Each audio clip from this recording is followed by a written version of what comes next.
Well, there we go. Greetings, everyone. My name is Tim Kais, and welcome to God Save the King.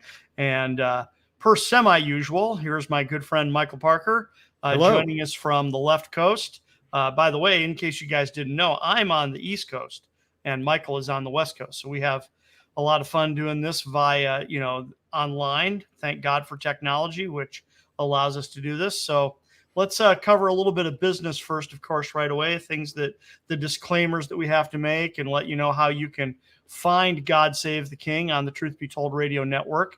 You can listen to God Save the King every Friday night at 10 p.m. Eastern time on the Truth Be Told radio network. You can simply go to their website and click on the big listen button.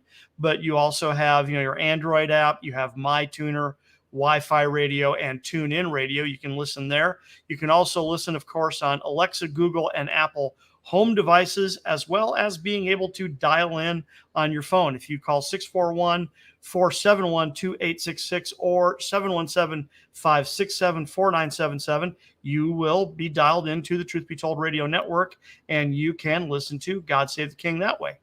And certainly, last but not least, we should mention the fact that the opinions given by me and or my guests and co-hosts and things like that are not necessarily the views of the Truth Be Told radio network. So, Michael, how are you today, my friend? I am doing good, and a pleasure to be back. And I couldn't be with you last week. I had an interview on another show, but I'm glad to be back. And, I wanted to bring up that, we are approaching the holiday season again. We just had the autumnal equinox. Yep, absolutely. And so it got me to thinking, in previous discussions that you and I have had, you talked about the idea that when you begin to discover and realize and acknowledge or take on the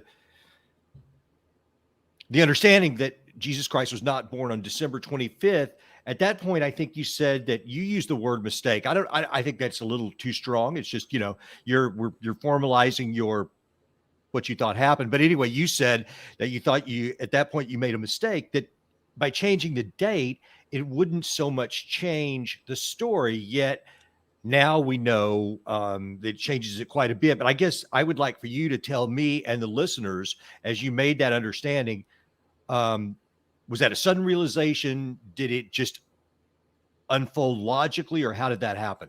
Well, kind of all of the above. So when I say mistake, I definitely am using that word tongue in cheek, right? Yes. Because part of what happened is a little bit of background here, that up until I just did a post, as a matter of fact, last week's episode, okay, that I did solo, right? Last week episode, I subtitled Schurer's Folly. Okay, now that's named for Emil Schurer, who was a very preeminent German theologian in the 19th century. And he wrote this massive book, volume of books, several volumes, entitled the Jewish people in the time of Jesus Christ, right? So he talks about Jewish culture in the time of Jesus.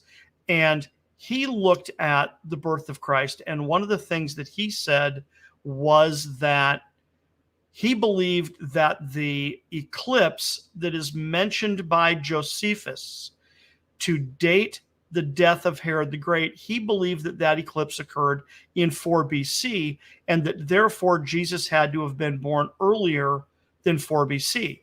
Now, so if you're not familiar with that, go back and listen to last week's episode, because I go into detail about that. But the reason I'm bringing that up is because prior to that time, the bulk of theologians and historians believed that Jesus died believe that Herod died. Make sure I say that correctly. They believe that Herod died in 1 BC, and that therefore Jesus was born in either 2 or 3 BC. So that was actually the conventional wisdom until the late 19th century. And then with Emil Schurer publishing his magnum opus, the Jewish people in the time of Jesus Christ, and saying that, okay, I don't think he was born in 2 or 3 BC. I think he was born earlier than 4 BC.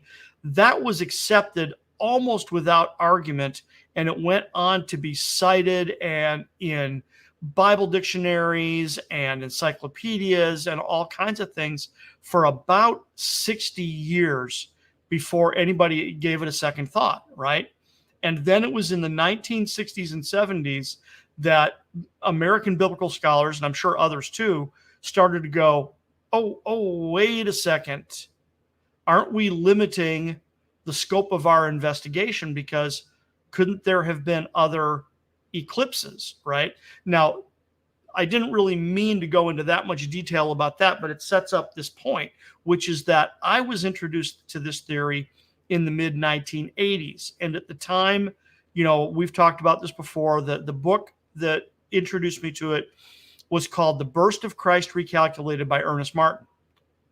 And then, so he published that in 1980, right? And then he edited it, rewrote it, and then re-released it under a different title in the mid 90s called The Star That Astonished the World. But the point being is that in the mid 1980s, a lot of people were introduced to the theory, the hypothesis that Jesus was not born on December 25th because of this book. And what happened is because we were so inundated with the traditional nativity story at that time, what we assumed, okay, which is my mistake, okay, that I say in air quotes and with my tongue firmly implanted in my cheek, the mistake that I made and that others like me made was that while we were starting to recognize that the date changed, we kind of just generally assumed that the story really didn't change all that much. And your question is fabulous, because what did happen is that once we realized that the date changed, certain components of the traditional nativity story had to be corrected because the date was different. And then over time, so the answer to your question was both and, meaning that on one hand, it was like it slapped me upside the head that I went, oh my God, the story is no different. This story is completely different. But that stark realization, frankly, came after years and years and years of research and realizing, oh my word, no, it wasn't a cold winter's night, for example. That's just one example, that we can point to right away, is that, well, he wasn't born in the winter, he was born in the fall. So unfortunately, all of our Christmas carols that celebrate it being cold aren't correct. To the astute observer who would be following your work, and when I'm a little bit embarrassed to say that in the 80s, you're talking about there was this interest and research that was going on the correct time of Christ's birth. Gosh, I don't think that I'm a uneducated man, but I was not even aware of this until I met you. Right. Maybe I had just not looked in the right places, or maybe it had just not come up in conversation, but I certainly didn't know about it. But I guess one of the questions that one might ask, well, Tim, you explain it pretty well, but yes, I mean, winter's one season of four. So if it didn't happen on December 25th, yes, it would change things radically if it were, say, in summer, or it were in spring, or it were in fall. So we've talked in earlier episodes where you tell us that this did happen in September, and you have a list of 10 misconceptions. So let's talk about some of the misconceptions that just happen to do with the fact that it happened in fall as opposed to winter. Well, number one, you've got the weather, right? And you do have the change in seasons. Now, correspondingly, we do have to mention the latitude that Jerusalem / Bethlehem is at. You see, because that's another common misconception. See, let's jump forward 1,000 years and talk about how nativity scenes became popularized. Nativity dramas were included in church services. I don't know exactly when the first one was, but by the time you hit the Middle Ages, by the time you hit the 13th century, they were included in church celebrations, certainly in the Roman Catholic Mass, but they tended to be performed by clergy and they were very formal and kind of stuffy and things like that. But then it was St. Francis of Assisi who is the man who is generally credited with popularizing the nativity scene, especially a living nativity scene, because what he did is based upon what he knew, which, see, he was probably inundated in the traditional story at that point as well, but based upon what he knew, he got some local actors, he got a bunch of animals, made a makeshift stable and a manger, and got a wax figurine for the baby Jesus and did a play. Okay, well, that's what you do. But because he was European, one of the things we pick up on right away is the fact that, and once he did it, once he did the first nativity play, they spread throughout Europe like wildfire. As a result of that, they became very, very popular. And this notion of a living nativity scene with actors and animals and stuff became very, very popular. But they were clearly looking at it through a European viewfinder. There's just no question that this is what they were doing. You have all kind of medieval and Renaissance art placing the birth date not only in December, but placing it in an environment where it clearly would snow. Okay, which it certainly can snow in Bethlehem. That's possible, but it is really quite unusual. I mean, you can go on the internet and you can type in snow in Bethlehem, and sure enough, you'll pop up pictures. So it's not that it's impossible by any stretch of the imagination, but it is unusual. So let's put it in perspective. Bethlehem is at the same north latitude. I forget exactly how many degrees north latitude it is off the top of my head, but it's at the same north latitude as like El Paso, Texas, or Ensenada, Mexico, right?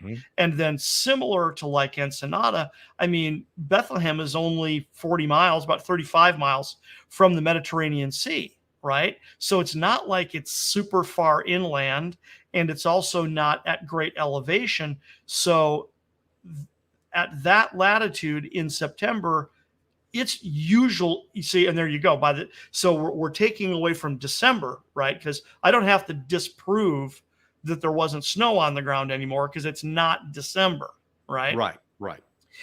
So, but like I said, we were talking about this very European point of view, that they looked at it not only as being in December, but from a very, very, very European standpoint. And so therefore, the first Noel, the Christmas carol, the first Noel says, on a cold winter's night that was so deep. And I'm really sorry to say that just wasn't true, because it wasn't in the winter and it wasn't cold. It was probably extremely pleasant outside, being September at that latitude. I mean, it easily could have been 90 degrees outside, and certainly in the 70s or 80s, during the day, and then in the 50s and 60s at night. It's interesting that St. Francis of Assisi is one of the people that kind of made this popular. And correct me if I'm wrong, but wasn't he kind of the patron saint of animals? Wasn't that kind of his shtick as well? See, right. Actually, yeah, good point. Because so not only was it a very European point of view, but to be blunt, a lot of his personal views got involved as well, because he is Saint Francis, right? The Franciscan order is named after him. Okay. And one of the attributes of the Franciscan order is they swear a vow of poverty. Okay. And they take that from one of the occasions the story goes that Saint Francis was at a particular mass where the gospel was read, and it was taken note that Jesus during his earthly ministry didn't necessarily walk around with cash flowing out of his pockets, right? So they took that to mean that he was impoverished, which I don't want to rabbit trail that, but that's not necessarily true. Okay. Yeah, he may not have been rolling in money, but also he certainly had enough money to fund the mission of him and his 12 apostles. Okay. There's no indication that they ever lacked for their needs, right? So that's another story for another time. But the point being is that St. Francis took upon himself the belief that Mary, Joseph, and Jesus were very poor, right? That they were impoverished. And then, of course, that became part of the nativity story, is that they were impoverished, right? And now when you're talking about the nativity as opposed to Jesus's public ministry when he was an adult, I can tell you for certain they were not impoverished. It's just not the case. Now, Joseph wouldn't have been rich. Joseph, his adopted father, wouldn't have been rich because Herod, the Roman appointed king of Judea, did engage in confiscatory taxation. I mean, the tax rate was exorbitant. So whatever Joseph money would have made, he would have had to have paid in taxes, and that would have been just insane. But we're often told that Joseph and therefore Jesus were carpenters, right? Well, in the Greek, that's the Greek word technon, and the Greek word technon means a builder. I mean, it's one of the root words where we get the word architect. Okay, it's the same. It's one of the roots. Okay, which means they would have been skilled in all of the building materials of Judea, not just making furniture, which is the very stereotypical point of view that we get. They would have been builders. They would have more likely been building houses, not tables and chairs. Essentially middle class. Yeah, very middle class. And then also when you plug in other features of the story, because Joseph, right? See, I'm of the opinion that Joseph was most likely born and raised in Nazareth and lived his whole life in Nazareth. Now, this is contrary to the traditional nativity story, which tells us a little bit about Joseph, but that comes from the Proto-Evangelium of James, which I think is completely untrustworthy as a historical source. So my theory is that Joseph was born and raised in Nazareth, and that he learned his trade from his father, because that was typically how it was done. So it stands to reason that Joseph's father was also a builder, but the Roman city of Sepphoris was 4 miles to the northwest of Nazareth. And there would have, and especially under Herod, because Herod was a prolific builder, there would have been a ton of work in Sepphoris. They would never have lacked for work. All they would have had, you got to hoof it for 4 miles, but still, there would have been a ton of work available to them. They would have been well paid for what they did. Then they would have had to have dealt with Herod's confiscatory taxation. The fact that St. Francis of Assisi was doing this nativity story in the 13th century remind me, because we've covered this in other programs. When was the first letter that mentioned the idea that it was December 25th? I believe, was that 5th century? No, that was in the it would have been in the early 3rd century, so right around like 210 or 215 AD, and I'm pretty sure the first one was Hippolytus of Rome. That's the earliest written record we have of a mention of a possible December 25th birth date. I'm pretty sure it's Hippolytus of Rome. His commentary on Daniel, I believe, and right around 210, 215 AD. So that's quite a long time before St. Francis of Assisi. And then St. Francis of Assisi takes a little bit of editorial artistic license with the depiction. Right. And, and he does apparently have a great love for animals. And of course there were animals and pack animals and beasts of burden, but you could see how a man, given what you said about his own personal ways of life, he created a scene that looked logical to him. And let me throw this in there as well. You mentioned that these things became very popular very quickly. Well, in a society where there is no, it took on entertainment value. Yes, absolutely. People could come together and watch this spectacle, and I could see why it would be popular. Of course, and not only entertainment value, but educational value too. Of course, yes. Because like I said, and in no way, shape, or form is this meant to be judgmental, right? No. Critique, yes. Judgmental, no, not by a long shot. And Jim, when I said educational, I didn't mean for that to be a critique either, but it is a social gathering place. We share ideas together, and I'll throw this in. Yeah. You could kind of see where there might be a little bit of inspiration to do it better next year. You know what I mean? Of course. And that happened. And of course that did happen. Right. Yeah. But if you think about it for a minute, if you slow down and think about it for a minute, yes. So by the time you hit the 3rd and 4th centuries, the theory that Jesus is born on December 25th, that's becoming popular, right? And I don't remember it off the top of my head, but then you have what's the word I want to use? The codified Feast of the Nativity comes in with the Roman Catholic Church. So they say it is so. He was born on December 25th, and we celebrate the Feast of the Nativity, right? So whether that was 4th, 5th, 6th century when they declared that this was the official birth date, right? So now, like you said, by the time we reach St. Francis, you're looking at 500, 600, 700 years of this being the established tradition, and that no one has thought differently. And then, like I said, they did have nativity plays during the Mass, but the nativity plays during the Mass were performed by the clergy.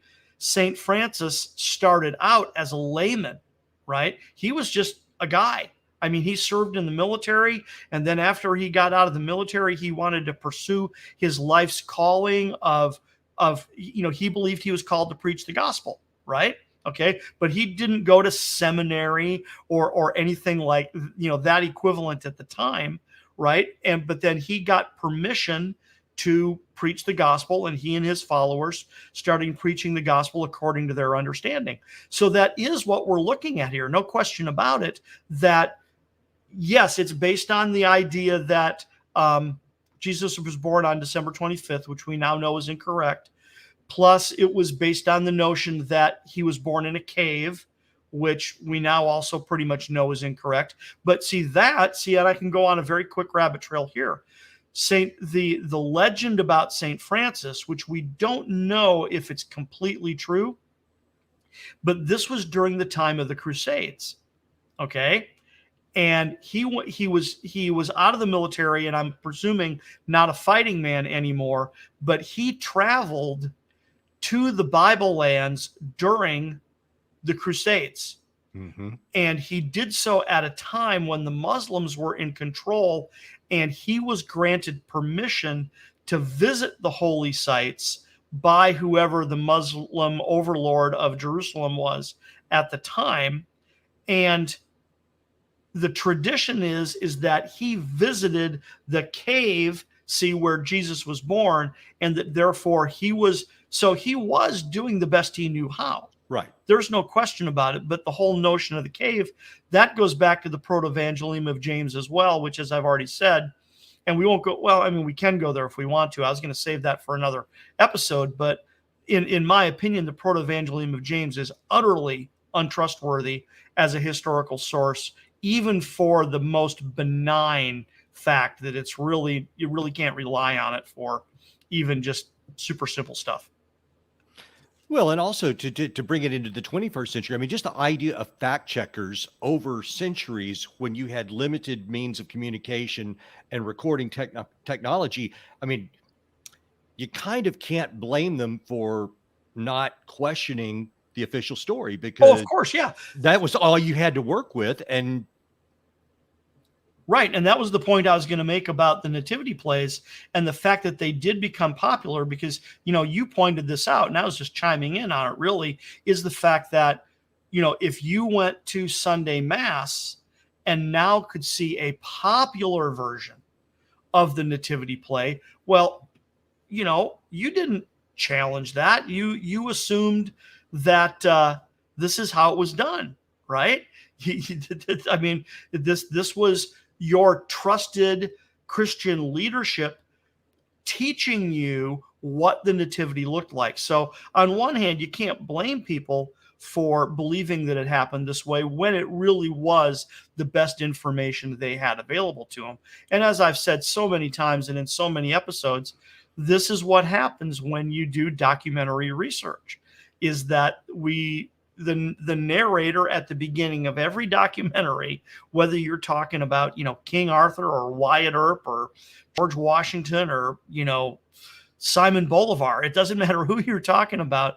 They're going to start out by saying, well, the legend goes like this, but the reality is probably a little different, So same is true with the nativity. So for years and years and years, that was the best information they had. It's just that now we have much better information. And your opinion of logistically how he was born, was it in a home? Was it on a rooftop? Was it in a shelter? How did you get to the place you are now on where he actually was born? Right. Well, now this is actually one of the more recent pieces of evidence Right. that I have discovered. Although I will mention the fact that this is not new to me by any stretch of the imagination. Oh my word! I came across this information. At this point, it's probably almost 2 years ago now. Okay, but I came across the information that the word in the Gospel of Luke, okay, where we are told that Jesus was laid in a manger because there was no room for them in the inn. I discovered that the Greek word for room, or part for inn rather, okay, is actually the Greek word kataluma. I'm going to see if I can actually get it up on the screen here. Let's see if I can do that. And let's see. Yeah, there we go. So our viewers should be able to see this. Okay. There we go. Okay. There we go. See, so the Greek word for a traveler's inn is a pandokion. Mhm. Okay. And that's for those people that know what this means. That's Strong's number 3829. Strong's is a concordance. It's a Greek concordance where he numbered all the Greek words to make it easier for people to look them up. Okay. So the Greek word for a traveler's inn is a pandokion, right? But the Greek word translated in Luke chapter 2, verse 6, which is the one where we're talking about in the nativity story, that's the Greek word kataluma, which could be translated traveler's inn. It's broad enough to include that, but it is not the general meaning of the word kataluma. Kataluma is better translated guest room. Okay. And the best way to understand this is if we look at two other records in the Gospel of Luke, right? Because Luke, as the writer of his gospel, right, he's going to be consistent in his use of words. At least one would assume he would be consistent in his use of words. So does he use either of those words again, in other records, right? And he does. So when you read the story of the Good Samaritan, right? So the Good Samaritan is, there's this Samaritan man and he gets set upon by robbers and thieves and they beat him up and they leave him by the side of the road, right? And then people keep passing him by, okay? Or a certain man, it says, not a Samaritan, a certain man is traveling, he gets attacked, beaten, and he gets left by the side of the road. And then, people keep passing him by, and then a Samaritan sees him and takes him to, and it says very clearly, takes him to a traveler's inn, takes him to a pandokion, right? And in that record, interestingly enough, the innkeeper is mentioned as well. It says that he takes him to a traveler's inn and that he pays the innkeeper to take care of him and that he'll come back later to check in on him, right? So here's a record in the Gospel of Luke that clearly is using the word pandokion correctly, okay? So now another record, however, is the record where later on in Luke, where Jesus is about to send his disciples into town to find a place to have their Passover meal, okay? And he tells them, go into town, you'll meet a certain man, and the certain man will show you a room furnished and ready to use, and you will tell him the master has need of it. Well, that's the Greek word kataluma, right? So here we have it in perfect contrast where you've got a guest room or a room for rent in a private home. That's the key. Yes. So it may have been a room for rent. That's possible that it was a room for rent, but it was a room for rent in a private home, as opposed to a Pondokian, okay, which was literally a traveler's inn. Okay. So back to Luke chapter 2, when it says they laid Jesus in a manger because there was no room in the kataluma, no room in the guest room, that may have been a rented room, but it also simply could have been the guest room. And then when you put it in the context of the fact that Joseph and Mary were traveling to their ancestral hometown, okay, that's very, very, very important. We tend to glance over that. We don't give this the import that it really has in this record, okay? Under the Hasmoneans, there had been a very deliberate repopulation of Galilee, because Galilee was largely depopulated under the Syrians, the Greeks, that dominated the that part of Israel for starting after Alexander the Great, so starting roughly 300 BC ish, all the way up until the middle of the 2nd century BC. So for about 150 years, the Syrian Greeks dominated the northern kingdom. Okay, and Galilee had been largely depopulated. So when the Hasmoneans came into power, they deliberately tried to not only repopulate the northern part of the kingdom, but they did so with Judeans, in other words, Southerners, right? Yeah. People that were from the tribe of Judah, and you could actually very, very much use the word patriot. It would be completely appropriate. This would be like if you made up a fictitious scenario where, if the British had won part of the revolution, right, and hadn't been run out of the country, and maybe they had maintained control of Boston or Philadelphia or something like that, but then we fought a second revolution and then pushed them out, right? If you made up a fictitious scenario like that, you would say, oh yeah, well, we finally took Boston back from the British in the second revolution, and then we would move in all these patriots, right, to occupy the country, right, occupy that land. So that is what happened in Galilee in the just prior to the turn of the century, from the 2nd century BC to the 1st century BC. It looked like you wanted to say something. Yes, I want to jump back just here because I want to make sure that I'm understanding you correctly. So when we're discussing this most likely private home, and they were staying there, are you saying that Jesus was born in the private room, or was born in the manger because there wasn't room in the private room and maybe mom and dad stayed in there? I'm not, and one step further, are you saying these are probably friends of the family? Yeah, I'm getting there, right? So the Okay. So the reason I set this up by describing this repopulation of Galilee by Judeans is to help us understand why were Joseph and Mary there to begin with. Right? That's Galilee. That's northern Israel, not southern Israel, where the tribal allotment for the tribe of Judah resides.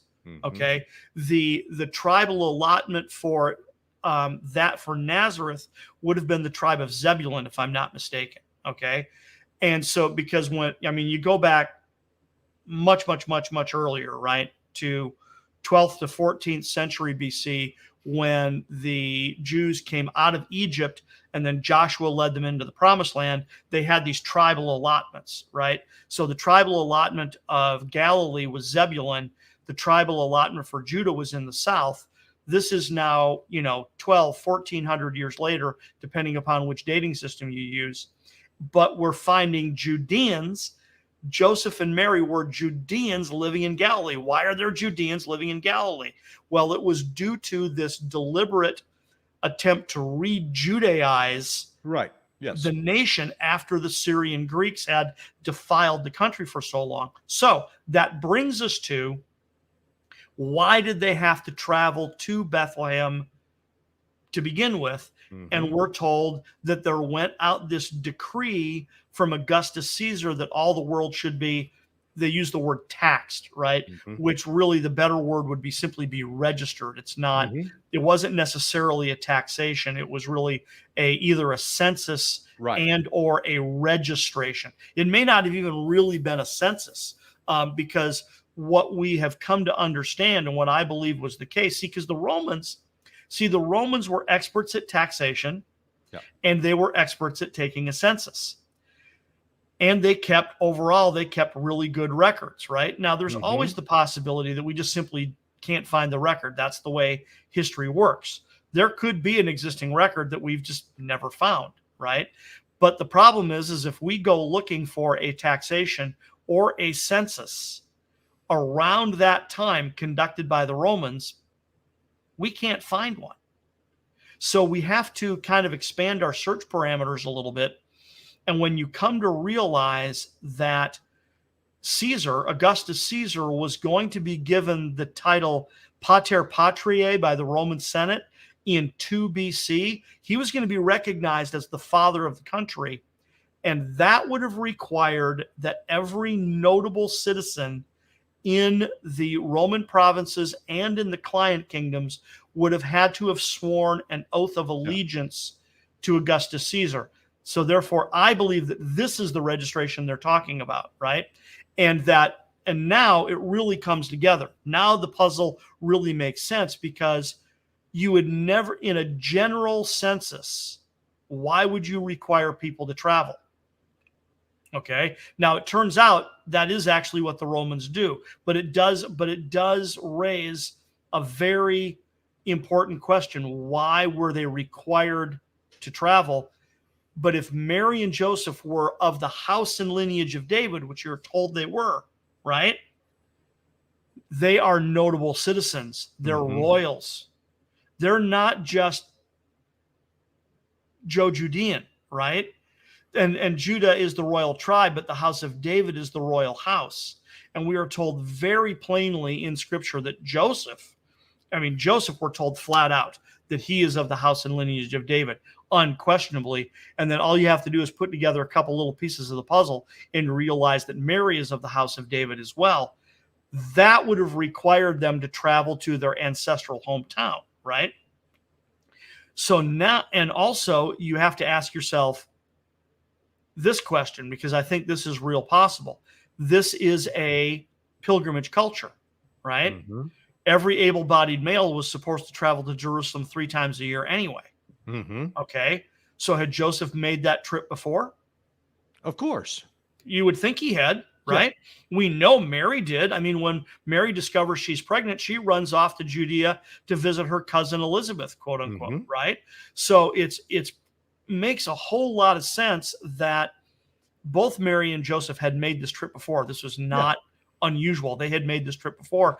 And it also stands to reason that, frankly, Joseph may have had his own property in Bethlehem.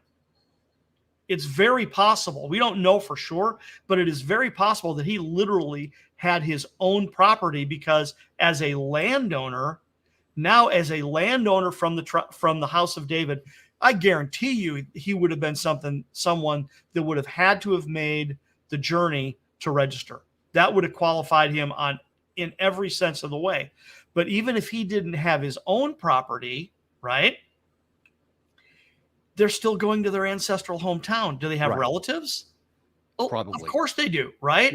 Uncle whoever, right? Uncle Levi or Uncle Mordecai or, Uncle Moshe, whoever is probably living in Bethlehem, and they would show up and say, hey, we need a place to stay. Can we hang with you? And here's the theory that makes complete sense. They wouldn't have been the only Judeans living in Galilee that would have been required to make the trip.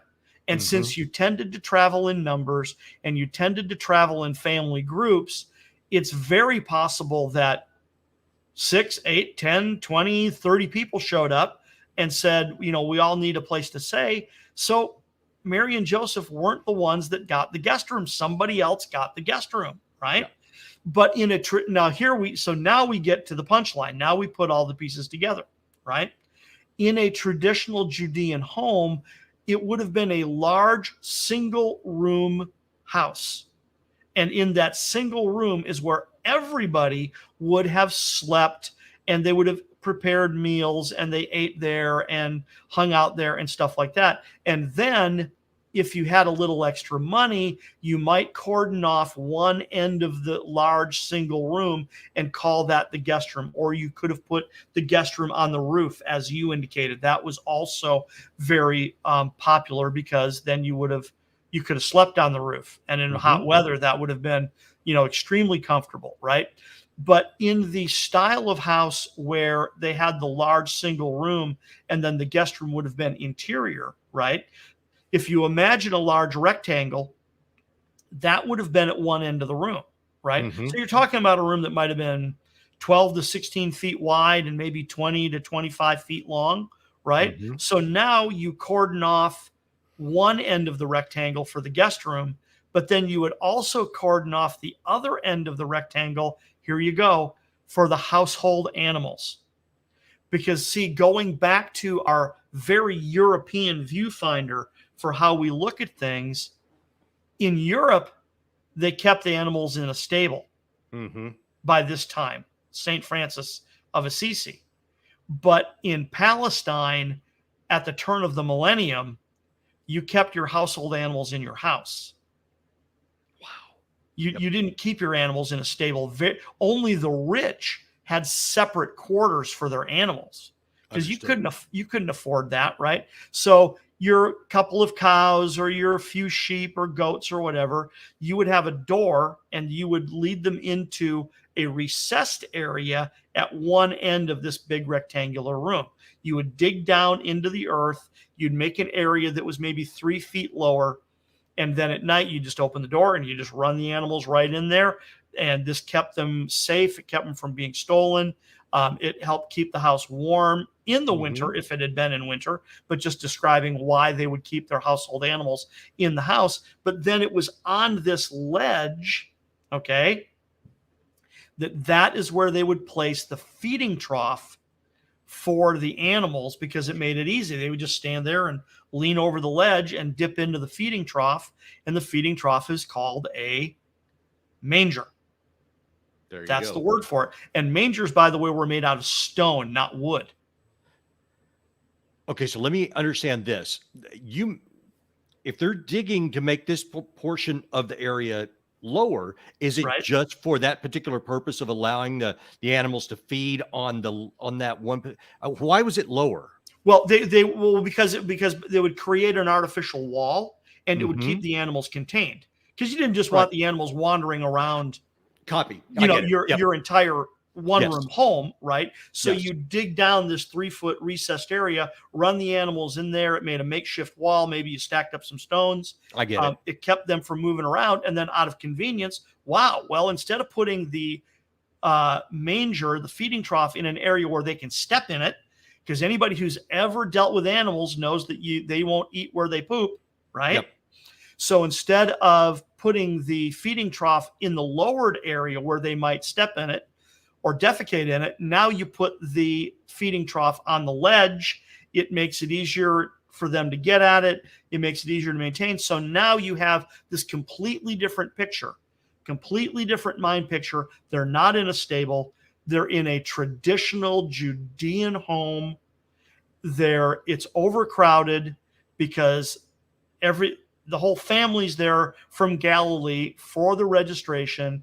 Everybody's in town. Everybody's in town, exactly. And we've all been there. I mean, those of us especially those of us that have large families, which I'm from a large family, when everybody comes into town, it's like, you're cramming into every conceivable corner. People are on the couch. People are on the floor. That's how, when you're the kid, you got to give up your best room to Uncle Steve, this kind of stuff, Tim. And you're saying, I don't mean to cut you off, but I got to know this. So you're saying that area where they're putting the food, etymologically, that word is manger? Yes. That's what a feeding trough is called, a manger. So it's just that we've had this European picture, right? Because we've always known that a manger is a feeding trough. We've known not that. Not me. Maybe I'm okay. I just thought, and I think a lot of people think the word manger looks like a small barn or shelter. I did Oh, not know well, that. it's got it. Technically, it does have a dual meaning. Okay. Okay, so when you look up the word, the Greek word, which I forget which one it is off the top of my head, when you look up the Greek word for manger and do a word study, what you discover is that the word manger does have two meanings. The Wow. predominant meaning is the feeding trough, but the extended contextual meaning is the entire area, right? So that lowered area could be called the manger and you wouldn't be incorrect. Okay. But that's the secondary meaning. That's actually Mhm. very, very clear that that is the secondary extended context meaning, that the predominant meaning is that the manger is a feeding trough. And we now know because of archaeology. See, the assumption, okay, here you go. Back to St. Francis, right? He wasn't making a faulty assumption. Right. He was just missing pieces of the puzzle, Right. right? Because in Europe, the animals would have been in a stable, Mm-hmm. and the feeding trough would have been made out of wood. Mm-hmm. That's completely logical. That's not illogical at all. It's just not how they did it in the Middle East. Mm-hmm. In the Middle East, your household animals were brought into the house at night, kept in this lowered area at the far end of the large one-room house, right? And then on the ledge is where they placed the feeding trough, which, by the way, were made out of stone, because the stone was a much more plentiful building material than wood, and also that was something the animals couldn't knock over. Mm-hmm. Couldn't knock it over. So now, when you realize that the animals are at one end of the rectangle, the guests are at the other end of the rectangle in the guest room, and it's an overcrowded Judean home, and maybe it's, like we said, it could even be Joseph's own home. This could literally be Joseph's own home and his own property, right? But at the very least, it's got to be an uncle or a cousin or something like that. And everybody sleeps in the large one room because that's what you did, right? Now, when Jesus would have been born, okay, oh, guarantee you the women would have shooed all the men out of the house. The men wouldn't have been in there. They would say, go out and boil water or something. You know, we need clean rags and fresh water, and you men get out of here, right? But then the women of the family, plus the local midwife, right, would have been there. And we don't know exactly where. I mean, he could have been born outside, I suppose, but every likelihood is that he was born right there in a very standard, traditional Judean home, surrounded by the women folk and the midwives, and then eventually by the men. He would have been born around loving family. They were this whole notion of them being outcasts, right? And this evil innkeeper that, you know, said, I'm sorry, there's no Right. vacancy in the motel. You know, there's the barn out back. Go ahead and use it, you know. Mm-hmm. Which, I mean, I'll go there. I have to go there. I've got to take advantage of the opportunity. Please. You know, what rural agricultural society anywhere in the world, even today, would look upon a young, newly married couple, and one of them is, and the woman is pregnant, and they say, hey, and this is under the assumption she's about to pop, by the way, which Mm-hmm. we now know that's incorrect too. Okay, but this takes us back to that whole ridiculous notion that they were refused shelter in an inn by an innkeeper. Right. What culture in the world says, oh yeah, there's nothing I can do, sorry, nothing I can do, right? There's the barn out back, go use it if you feel like it. You know, what a jerk, right? And not only them, but apparently the whole town must have felt that way, if you believe the traditional nativity story. Tim, okay, when you lay all of this out, to me, all of it is extremely logical, very plausible, probably what happened.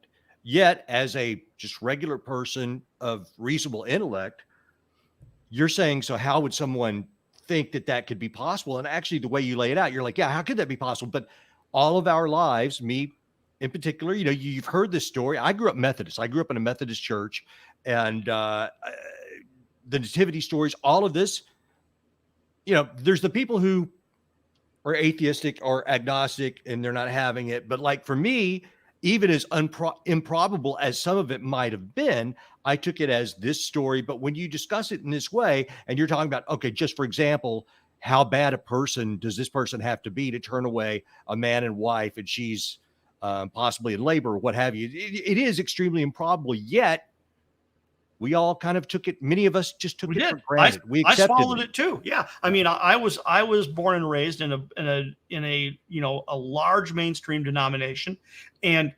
well, you know, how did we open the whole show today? Right? Right. That the assumption was, well, the date changed, but the Yes. story didn't really change. Right. But then when you realize, wait a second, well, the date changed. It's not winter. It's not cold outside. Oh yeah. By the way, Bethlehem is at the same latitude as like El Paso. It's not cold, right? Yeah. Oh, so she didn't ride a donkey, right? Right. Oh yeah. By the way, it's the Greek word guest room, not hotel. So incrementally, so the question back at the beginning of the show was, did it just occur to me all of a sudden, or did it sneak up on me? And it was both, right? Because what happened is that, oh, it wasn't winter. Oh, it wasn't a stable.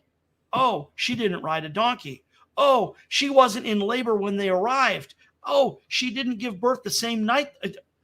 And when you start clicking away at these individual details, then they start to accumulate.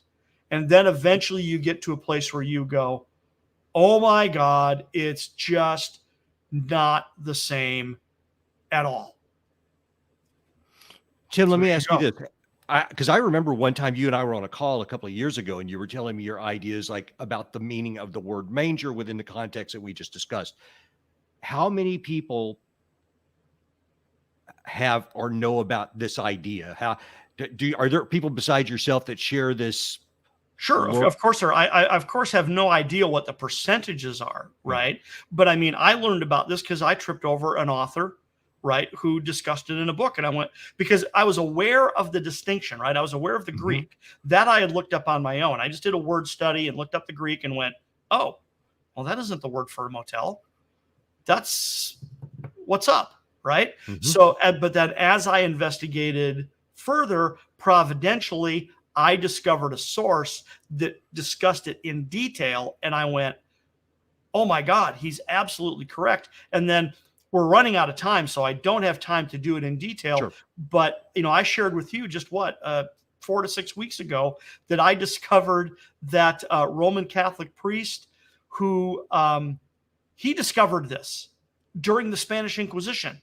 Remember this, right? Yes. So this Spanish priest discovered this distinction, and he was a college professor, and he taught it to his students, and his students got so upset that they reported him to the Inquisition. So then in his trial at the Inquisition, he got to defend himself in writing. So he wrote down, well, it's the Greek word kataluma, not the Greek word pandokian. Right. So ironically, it's actually part of the historical record of the Spanish Inquisition that Jesus wasn't born in a stable. I mean, they didn't agree. They arrested him, but what talk about irony, the fact that it's actually part of the written record of the Spanish Inquisition that Jesus was not born in a stable. He was born in a traditional Judean home. Well, the reason I ask that is just out of curiosity, like how close this information that you're discussing for the last several years that I've known you and been fortunate to be a part of. I just always wonder, how close is this to breaking into the mainstream? Well, that's a good question. And you know what? We're going to have to actually talk about that in our next episode. So let's remember that, and let's talk about that, because that's a really valid question. How close is it to breaking into the mainstream? Because obviously that's part of what I'm trying to do here is I'm trying to get people to understand this, because I think, you know, God is glorified in the truth. The truth is in the details, and your heart can rejoice when you know the truth, as opposed to having all this cognitive dissonance in your head trying to figure it out. So, Michael, thank you for being a part of this as always. So we got to wrap it up with a little bit of business here. Everybody, this is God Save the King on the Truth Be Told Radio Network. You can listen to us at truthbetoldnetwork.org. Go there, click on the big listen button, and listen to not only God Save the King, but a lot of other great shows that are on the Truth Be Told Radio Network. You can also listen, like we've said before, on your Android app, on MyTuner, on Wi-Fi radio, on TuneIn Radio, and of course, Alexa, Google, and Apple Home devices, as well as being able to call in. So this is Tim Keyes. This is Michael Parker for GodSaveTheKing.org. You can listen to us at 10 p.m. Eastern Time on the Truth Be Told Radio Network. Michael, thanks for being here. Thank you. See you next time. Good day.